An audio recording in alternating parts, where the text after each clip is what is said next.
My name is Alice Morgan, and for most of my life, I believed my purpose was to be a shoreline. I was born and raised in Willow Creek, a small, mist-shrouded town nestled in the green folds of Oregon, where the rain feels more like a constant state of being than a weather pattern. Our house was a rambling old craftsman with a porch that sighed under the weight of the climbing roses, and from its windows, you could see the distant, moody peaks of the Cascade Range. It was a beautiful place to grow up, full of the scent of damp earth and pine, a place that taught you to find beauty in quiet things. And I was a quiet thing. My role as the family shoreline wasn't something ever declared. There were no grand pronouncements or family councils. It was a truth shaped by 1,000 gentle, daily erosions. My younger sister, Chloe, was the ocean, vast, beautiful, and prone to sudden, unpredictable storms.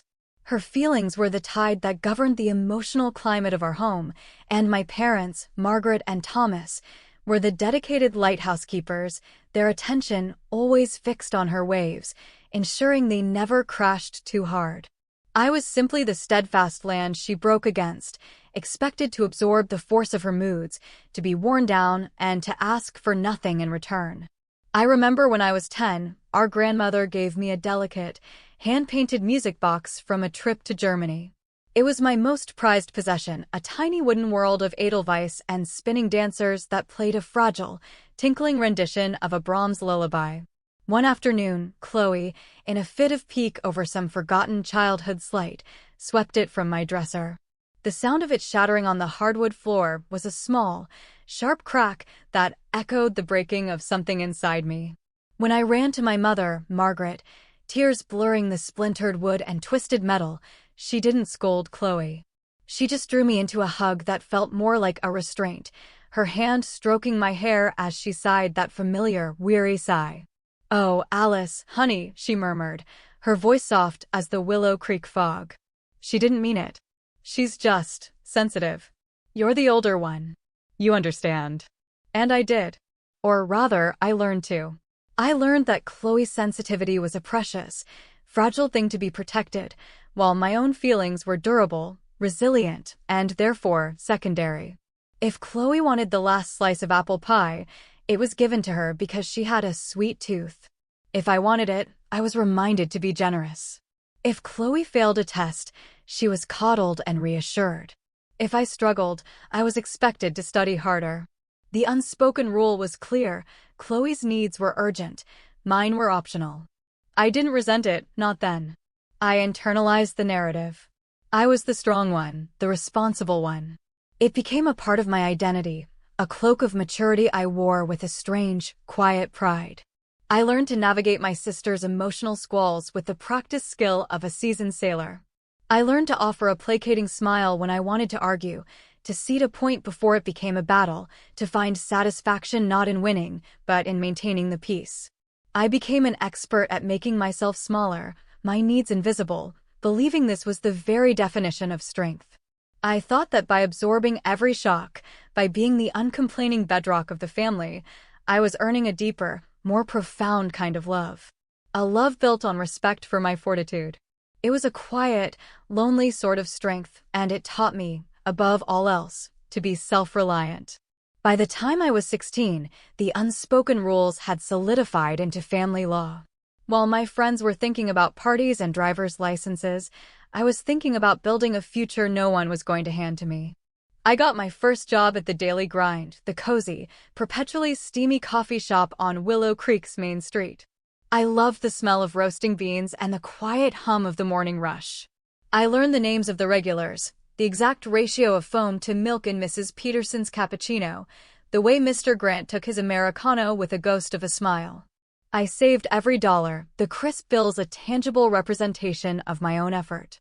A year later, I added a weekend shift at Powell's City of Books in Portland, an hour's bus ride away. I'd spend my Saturdays lost in the labyrinthine aisles, shelving stories, breathing in the scent of paper and ink, feeling a sense of belonging among the quiet shelves that I rarely felt at home. Chloe, meanwhile, floated through her teenage years on a cloud of parental support. She had no job, no chores to speak of, no concept of a budget. For her 16th birthday, she didn't get a bus pass and a lecture on savings. She was gifted a brand new, cherry-red Mazda Miata, a frivolous, joyful little car that seemed to perfectly encapsulate her spirit. I remember watching from the porch as our father, Thomas, dangled the keys in front of her, his face beaming with a pride I had never seen directed at me. My mother stood beside him, stroking Chloe's blonde hair. "Just focus on your art, my love," Margaret said, her voice brimming with affection. "We'll take care of the rest. We'll take care of it." That was the phrase that defined the chasm between my sister's life and my own. It was a promise I had never heard, a safety net I had never been offered. The chasm only widened when we left for college. I enrolled at Portland State University, a practical choice. I moved into a cramped, cinder-block dorm room that perpetually smelled of stale pizza and disinfectant. My life became a meticulously scheduled dance between lectures, late-night study sessions in the library's quietest carols, and my 2 part-time jobs. I lived on instant ramen and the free bagels I could snag from the coffee shop at the end of my shift. I was perpetually tired, a bone-deep weariness that settled into my marrow, but I never spoke of it. No one asked. Chloe, on the other hand, was accepted into Reed College, a prestigious and breathtakingly expensive private liberal arts school on the other side of the city. My parents paid for everything: her tuition, her books, her art supplies.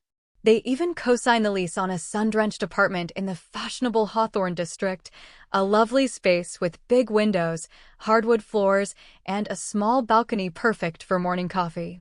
She would call me sometimes, her voice bubbling with excitement about a fascinating lecture on postmodern theory or a new gallery opening, blissfully unaware that I was listening while scrubbing a burnt espresso puck out of a portafilter, my hands raw and my feet aching. I only questioned it once. I had called home, my voice small, to ask for help with a textbook that cost nearly $200, a sum that felt like a mountain to me.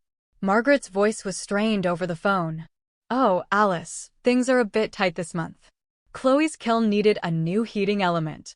You're so resourceful, honey. I'm sure you'll figure it out." I did. I found a used copy online and ate nothing but rice for a week. But something inside me shifted after that call. It wasn't anger, not yet. It was a cold, quiet resignation. A final, closing door on the hope that things might ever be different. After that, I stopped asking for anything. The turning point of my life wasn't a dramatic event, but a quiet, steady presence. His name was Daniel, and he was a regular at the daily grind. He was a landscape architect, a man who built beauty from the ground up, who understood the importance of solid foundations. He had kind, steady eyes that seemed to see past the tired barista apron and the faint shadow of exhaustion under my own. He never flirted or tried to impress me. He just saw me. He'd ask about the book I was reading during my break. He noticed when I changed my hair. He learned my schedule and started coming in during my quietest hours, just to talk. With Daniel, I felt visible. He wasn't looking for a shoreline or a bedrock. He was looking at me, Alice. He listened to my stories about growing up in Willow Creek, not with pity, but with a quiet understanding. He celebrated my small victories, an A on a difficult exam, a promotion to shift supervisor, with a genuine joy that was entirely new to me. He was the first person who ever made me feel like my needs weren't an inconvenience, but a valid and important part of who I was. He taught me that being strong didn't mean bearing every burden alone. It meant being strong enough to let someone help carry them. He proposed on a cool autumn afternoon. He'd taken me hiking in the Columbia River Gorge to the base of La Tourelle Falls. The air was thick with mist and the earthy smell of decaying leaves. The roar of the water was a powerful, cleansing sound. He didn't get down on one knee. He just turned to me, his hands gently taking mine, his expression serious and open. "Alice Morgan," he said, his voice nearly lost in the waterfall's thunder. "I see how hard you work to hold everything and everyone together. I want to be the person who holds you." I didn't cry. I laughed, a sound of pure, unadulterated shock and joy that was snatched away by the wind. For the first time in my life, I felt chosen. Not for my utility, not for my strength, but for myself. In that moment, Standing in the midst of the waterfall, I felt like the ocean, vast and powerful and worthy of attention. The first few months of wedding planning were a surreal, joyful blur. For the first time, I was the protagonist of a major life event. Daniel and I were a team, making decisions together, our laughter echoing in catering halls and floral shops. We chose a venue called the Riverbend Lodge, a beautiful, rustic building of timber and stone perched on a bluff overlooking the Sandy River, with panoramic views of the gorge. It felt right, a place of natural strength and quiet beauty, a foundation on which to build our life. But as the date drew closer, the old family currents began to pull. It started subtly. My mother would sigh whenever we discussed a cost. We'd be excitedly describing the farm-to-table menu we'd chosen, and she'd get a pensive look in her eye. "It's all just so extravagant, isn't it?" she'd say, her voice laced with a soft, practiced concern. "To spend so much on just one day, when there are so many other, more practical things." She was never direct, but the implication was always there, a gentle guilt-tripping designed to make me feel selfish for being celebrated. My father was less vocal, but equally effective. "We're making some sacrifices to contribute what we can, you know," he said one evening over dinner, swirling the wine in his glass. "Chloe's thinking of doing an artist's residency in Bali. A fantastic opportunity for her, but these things add up. Still, we do what we can." The unspoken message was clear. My wedding was a financial strain, taking away from Chloe's more important, more artistic needs. And Chloe herself made no secret of her disdain. She rolled her eyes during my dress fitting, pronounced the bridesmaid dresses aggressively beige, and scoffed at the idea of a gift registry. "It's so tacky," she declared, "just asking people for things." The irony was apparently lost on her. The hardest part wasn't her words, but the look on her face whenever a friend or relative would focus their attention on me. It was a flicker of possessive resentment, as if my happiness were a finite resource that rightfully belonged to her. Daniel saw it all. He watched with his calm, steady gaze, his silence a sign of observation, not indifference. One evening, we were at our small apartment in Portland, surrounded by spreadsheets and seating charts. I was fretting over placing a great-aunt next to a cousin she hadn't spoken to in years, the stress making my shoulders ache. Daniel came and stood behind me, placing his hands on them, gently kneading the knots. "They're testing the boundaries, Alice," he said quietly. "Who?" I asked, distracted. "Your family. They're seeing if the old rules still apply." I tried to laugh it off. "Daniel, they're just being themselves. They wouldn't do anything to ruin our wedding." He didn't argue. He just continued to massage my shoulders for a moment before walking over to his briefcase. He pulled out a crisp, cream-colored envelope and placed it on the table next to the chaotic seating chart. "This is our foundation, Alice," he said, his voice gentle but firm. "And it deserves to be protected. Just in case." I stared at the envelope, a cold knot forming in my stomach. I didn't ask what was inside. I didn't want to know. But for the first time, a seed of doubt was planted in the joyful garden of my wedding plans, a fear that perhaps the old rules were the only ones my family knew how to play by. The morning of the wedding dawned in a wash of pale, ethereal light. A thick fog blanketed the gorge, muting the world in shades of gray and green, making the Riverbend Lodge feel like a sanctuary suspended in the clouds. The air was cool and smelled of pine and damp river stone. It was a perfect Oregon morning, quiet and full of promise. For a few hours, I allowed myself to believe that everything would be perfect. My dress, a simple A-line of ivory lace, felt like it had been spun just for me. The florists arrived with armfuls of white roses, ferns, and eucalyptus, filling the bridal suite with their fresh, clean scent. My mother greeted me with a warmth that felt disarmingly genuine. She brought me a cup of jasmine tea and fussed over my hair, her touch surprisingly gentle. "You look so beautiful, Alice," she said, her eyes glistening. "Just radiant." Even Chloe was subdued, offering a rare, if fleeting, smile. She didn't complain about her dress or make a single sarcastic comment. I mistook her silence for acceptance, for progress. Then, just before I was about to walk down the aisle, my father handed me my bouquet. Tucked among the roses was a small ivory card. My name was written on the front in my mother's elegant script. I opened it, my heart fluttering with a naive hope.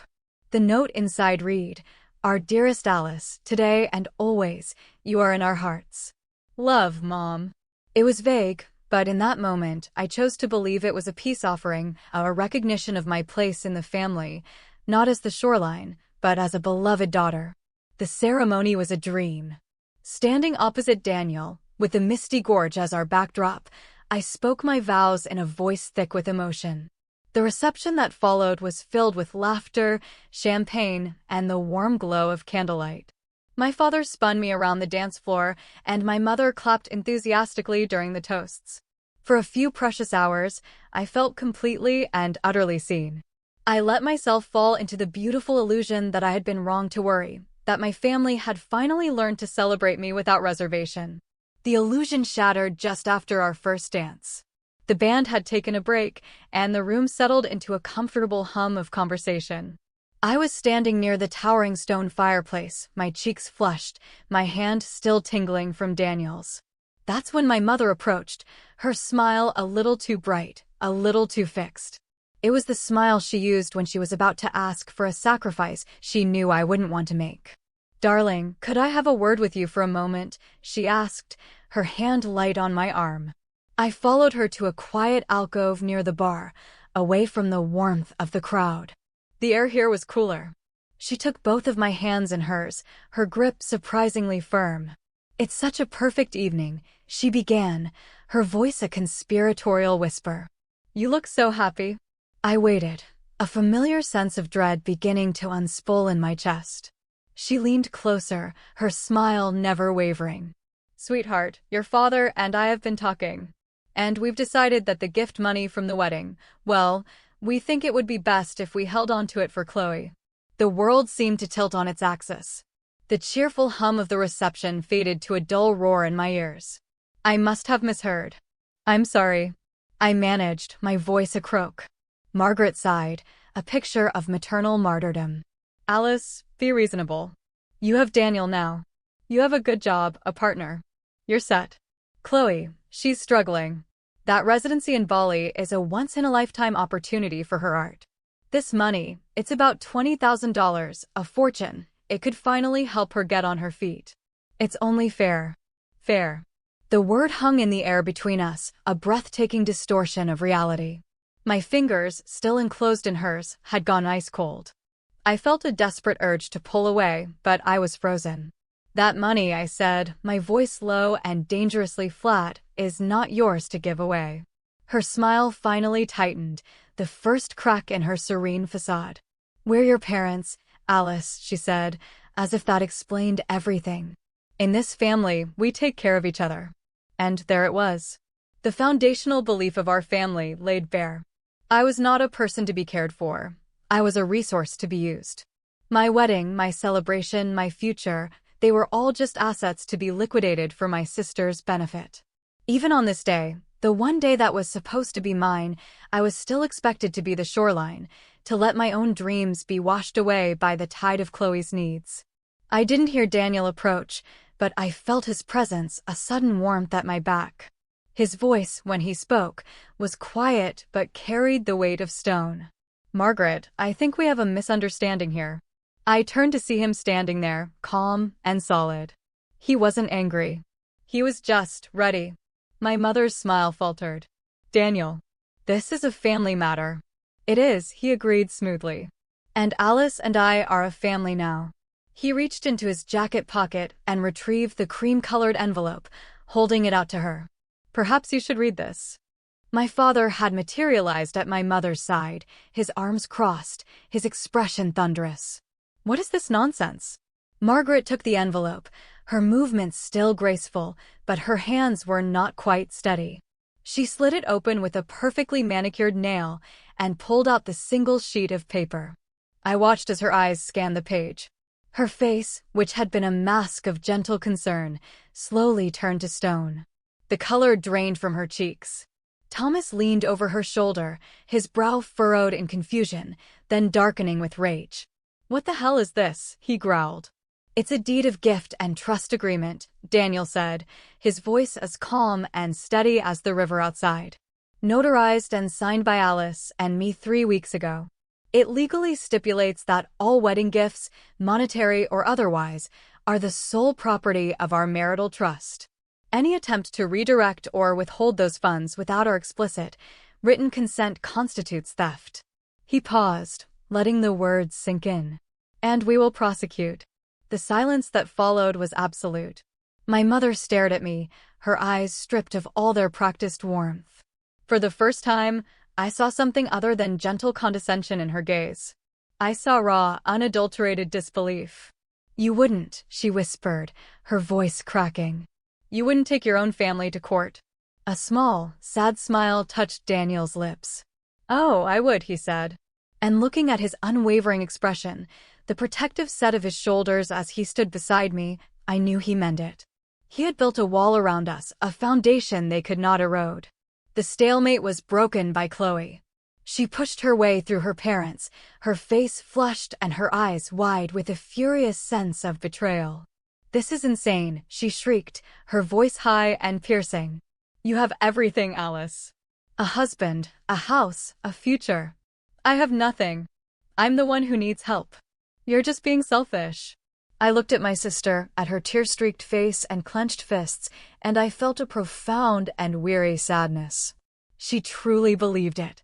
In her world, my success was an injustice, my boundaries an attack. She had been so coddled, so protected from the consequences of her own life, that she genuinely saw my life's earnings as her birthright. The hope I'd harbored for years, that she would one day grow up, that she would learn to stand on her own 2 feet, died a quiet death in that alcove. Thomas stepped forward, his face a mask of fury. He didn't look at Chloe. He looked at me. I have never, he spat, his voice trembling with rage, been so ashamed of you in my life. The words were meant to be a final, crushing blow. The ultimate weapon against the daughter who had always craved his approval. But as I met his gaze, something inside me clicked into place. I didn't flinch. I didn't look away.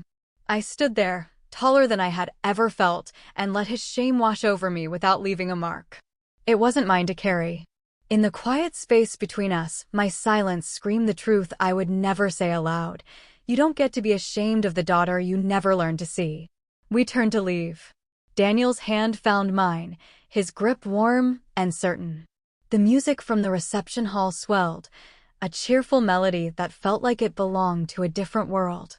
We had only taken a few steps when I felt a frantic, trembling grip on my arm. Alice.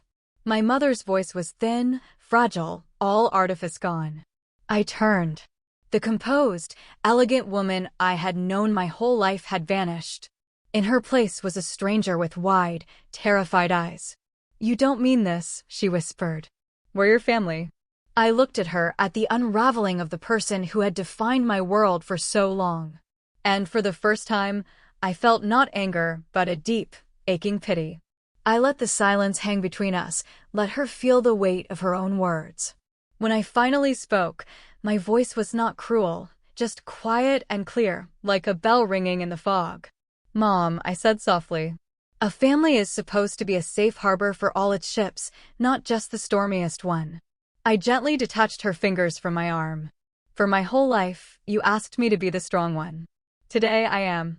And being strong means protecting the life Daniel and I are building together. I saw the flicker of understanding, followed by the dawning horror of what she had lost. Her hand dropped to her side. I looked at Daniel, and he nodded, a silent confirmation that we were in this together. We walked away, leaving them standing in the alcove, a tableau of their own making, a weeping daughter, a furious father, and a mother who had just watched her shoreline recede, revealing the sharp, unforgiving rock beneath. We didn't go back to the party. We walked straight out of the lodge's heavy oak doors and into the cool, misty night. The sounds of laughter and music faded behind us, replaced by the gentle murmur of the river and the sigh of the wind in the towering firs. We stood on the bluff for a long time, just breathing, our hands clasped together. Are you all right? Daniel asked finally, his voice a low rumble in the quiet. I took a deep breath of the pine-scented air. It felt clean new. A single tear, one I hadn't realized I was holding back, traced a cold path down my cheek. It wasn't a tear of sadness, but of release. I am now, I whispered, looking out at the dark, powerful flow of the river. I'm free. The future was an unknown country. I didn't know if the rift with my family would ever heal, or if it even should. Reconciliation, if it ever came, would have to be on new terms, on a foundation of respect I had never been granted. But as I stood there, with my husband's hand in mine and the quiet strength of the mountains all around me, I knew that I was no longer a shoreline. I was a river, carving my own path to the sea. And for the first time in my life, that was more than enough.